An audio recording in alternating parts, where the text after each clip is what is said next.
عزیز طلبہ، امید ہے کہ آپ سب خیریت سے ہوں گے، تمام لیکچرز کا بخوبی مطالعہ کر رہے ہوں گے اور نوٹس بھی بنا رہے ہوں گے۔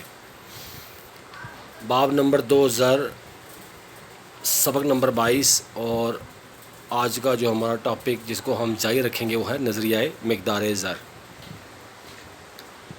آج ہم نے نظریہ مقدار زر کی تنقید پر کچھ بات کرنی ہے۔ اس سے پہلے تھوڑا سا ہم نظریہ مقدار زر کیا ہوتا ہے، اس کے مفروضات تھوڑا سا سرسری میں ڈال لیتے ہیں جس سے آپ کے ذہن میں دوبارہ وہ باتیں آ جائیں۔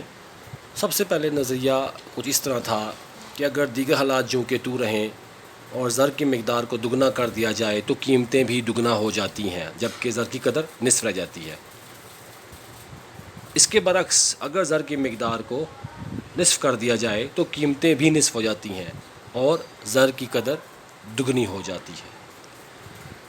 نظریے میں ہم نے دیکھا تھا کہ اس نظریے کی بنیاد کچھ مفروضات پر ہے، جن میں ہم نے کہا تھا زر کی گردش، رفتار گردش نہ بدلے، اعتباری زر کی گردش نہ بدلے، اشیاء و خدمات کی مقدار تبدیل نہ ہو، براہ راست تبادلے کا معیار تبدیل نہ ہو، دفینوں کی مقدار نہ بدلے۔ اب ہم دیکھیں گے نظریہ مقدار زر پر تنقید۔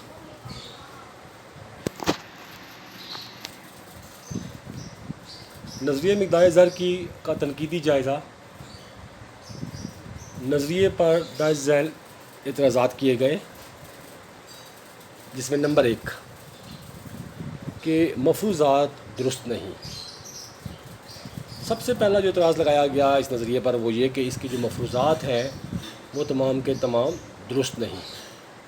مثال کے طور پر جیسے انہوں نے کہا، اس نظریے میں کہا گیا کہ اشیاء و خدمات کی مقدار میں تبدیلی نہ ہو، جبکہ ہم سب یہ جانتے ہیں کہ اشیاء و خدمات کی مقدار کا تعین موسمی حالات اور دیگر عوامل پر ہوتا ہے۔ بعض اوقات موسمی حالات سازگار ہوتے ہیں تو اشیاء کی مقدار زیادہ ہو جاتی ہے، جبکہ بعض اوقات موسمی حالات خراب ہوتے ہیں تو جس کی وجہ سے اشیاء و خدمات کم پیدا ہوتی ہیں۔ لہٰذا نظریے کے مفروضات درست نہیں۔ نمبر 2 جو اعتراض ہے اس پر وہ ہے کہ زر کی مقدار اور رفتار گردش کا باہمی تعلق۔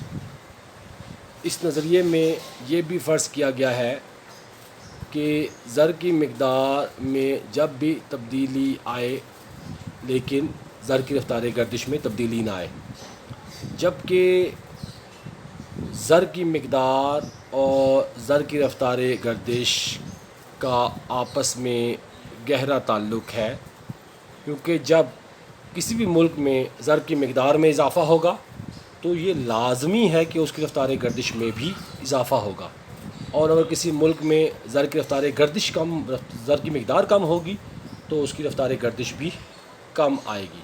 لہٰذا زر کی رفتار گردش کو زر کی مقدار سے الگ یا علیحدہ نہیں کیا جا سکتا۔ نمبر 3 زر کی مقدار اور قیمتوں کا تناسب صحیح نہیں بتاتا یہ نظریہ، یعنی اس نظریے کے مطابق اگر کسی بھی ملک میں زر کی مقدار کو دگنا کیا جائے تو قیمتیں بھی دگنی ہو جاتی ہیں اور زر کی قدر نصف ہو جاتی ہے۔ اس کے برعکس اگر زر کی مقدار کو نصف کر دیا جائے تو قیمتیں بھی آدھی رہ جاتی ہیں۔ در حقیقت ایسا نہیں ہوتا، یعنی اگر ہم زر کی مقدار میں اضافہ کریں گے تو اس سے قیمتوں میں اضافہ ضرور ہوگا، لیکن قیمتوں میں اضافے کا تناسب وہ نہیں ہوگا جس نسبت سے مقدار زر میں اضافہ ہوتا ہے۔ اسی طرح اگر ہم زر کی مقدار کو کم کریں گے تو قیمتیں بھی کم ضرور ہوں گی، لیکن اسی نسبت سے نہیں ہوں گی جس نسبت سے ہم نے زر کی مقدار کو کم کیا۔ لہٰذا یہ بھی اس پر اعتراض اٹھایا گیا۔ نمبر 4 پہ وسائل کا بہتر استعمال۔ اس نظریے میں یہ بھی ایک خامی تھی کہ اس میں زر کی مقدار میں اضافے سے صرف قیمتوں میں ہی اضافہ بتایا گیا، جبکہ یہ ممکن ہو سکتا ہے کہ کسی بھی ملک میں زر کی مقدار میں اضافہ کر کے جو ملکی وسائل ہیں اگر وہ بھرپور استعمال نہیں ہو رہے ان کو بہتر طور پر استعمال کیا جائے اور ان کو استعمال میں لا کر وسائل کو بھرپور استعمال کر کے اشیاء و خدمات کی مقدار میں اضافہ کیا جائے اور اس کی وجہ سے قیمتوں میں اضافے کے بجائے کمی کی جا سکے۔ تو یہ بھی اس پر ایک اعتراض تھا۔ اس کے بعد ہمارے پاس رفتار گردش کی اصطلاح درست نہیں۔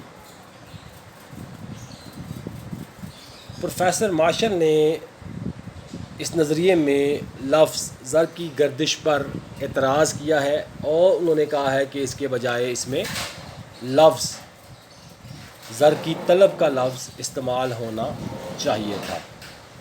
اس کے بعد نمبر 6 پر ہے کہ زر کی مقدار اور اشیاء کی قیمتوں کا بالواسطہ تعلق۔ نظریے کی ایک خامی یہ بھی ہے کہ اس نظریے میں زر کی مقدار اور اشیاء کی قیمتوں کے درمیان براہ راست تعلق بیان کیا گیا ہے، حالانکہ عملی طور پر ایسا نہیں ہوتا، بلکہ جب زر کی مقدار بدلنے پر شرح سود تبدیل ہوتی ہے اور شرح سود کے تبدیل ہونے پر سرمایہ کاری تبدیل ہوتی ہے اور سرمایہ کاری میں تبدیلی کی وجہ سے اشیاء کی مقدار میں تبدیلی آتی ہے اور اشیاء کی مقدار میں تبدیلی کی وجہ سے قیمتوں میں تبدیلی آتی ہے۔ تو اس طرح یہ بھی اس پر ایک تنقید کی گئی کہ زر کی مقدار اور اشیاء کی قیمتوں کا تعلق براہ راست نہیں بلکہ بالواسطہ ہوتا ہے۔ نمبر 7، متحرک حالات میں یہ نظریہ درست ثابت نہیں ہوتا۔ پروفیسر کینز کہتا ہے کہ اگر کسی بھی ملک کے اندر ساکن حالات ہوں، حالات ایسے ہوں جو تبدیل نہ ہو رہے ہوں تو یہ نظریہ درست ثابت ہوتا ہے، لیکن متحرک حالات میں یعنی جب کسی بھی ملک میں اور عام طور پر عملی طور پر ایسا ہوتا ہے کہ معاشی حالات تبدیل ہوتے رہتے ہیں، تو جب بھی معاشی حالات تبدیل ہو رہے ہوں تو یہ نظریہ درست ثابت نہیں ہوتا۔ اس کے بعد نمبر 8 پر ہم نے اس کے اندر جو خامی ہے نظریے میں وہ ہے عالمی اقتصادی بحران۔ عالمی اقتصادی بحران میں یہ نظریہ ناقابل عمل رہا، اس پر عمل نہیں ہو سکا، کیونکہ اگر ایسا ممکن ہوتا تو عالمی بحران کبھی پیدا ہی نہ ہوتا۔ تو اس پر یہ سب سے بڑا اعتراض تھا جو پروفیسر کراؤتھر نے اٹھایا۔ انہوں نے کہا کہ اگر زر کی مقدار کو بڑھانے سے قیمتیں بڑھ سکتی تو 1930 کا عالمی معاشی بحران کبھی بھی نہ آتا۔ یہ بحران قیمتوں میں گرنے کی وجہ سے آیا، کیونکہ قیمتیں گرتے گرتے اس قدر کم ہو چکی تھیں کہ کارخانے داروں کے مصارف پیدائش بھی پورے نہیں ہوتے تھے۔ انہوں نے کارخانوں کو بند کر دیا، دنیا میں بے روزگاری پھیل گئی۔ صرف امریکہ میں ہی اس وقت لگ بھگ 3 کروڑ افراد بے روزگاری کا شکار ہو گئے۔ لہٰذا پروفیسر کراؤتھر یہ کہتا ہے کہ اگر زر کی مقدار کو بڑھا کر قیمتیں بڑھائی جا سکتی تو پھر یہ دنیا میں یہ بحران کبھی بھی نہ آتا۔ لہٰذا یہ نظریہ اور اقتصادی بحران کی صورت میں قابل عمل نہیں۔ اور جو آخری اس کا پہلو ہے، آخری جو تنقید ہے، خامی ہے، وہ ہے زر محض آلۂ مبادلہ ہی نہیں۔ فشر کا نظریہ زر کو محض آلۂ مبادلہ کا درجہ دیتا ہے، یعنی ہم صرف اور صرف اس میں اس کو ہم صرف اور صرف اشیاء کے لین دین کے لیے استعمال کر سکتے ہیں، لیکن در حقیقت زر کی طلب کی اپنی حیثیت بھی ہو سکتی ہے، کیونکہ یہ ذخیرہ قدر کا کام بھی کرتی ہے اور لوگ اسے اسی بعض اوقات تخمین بازی کے لیے بھی استعمال میں لا سکتے ہیں۔ تو یہ ہمارا اس طرح نظریہ مکمل ہو گیا۔ کوئی اگر مشکل ہو تو آپ مجھ سے رابطہ کر سکتے ہیں۔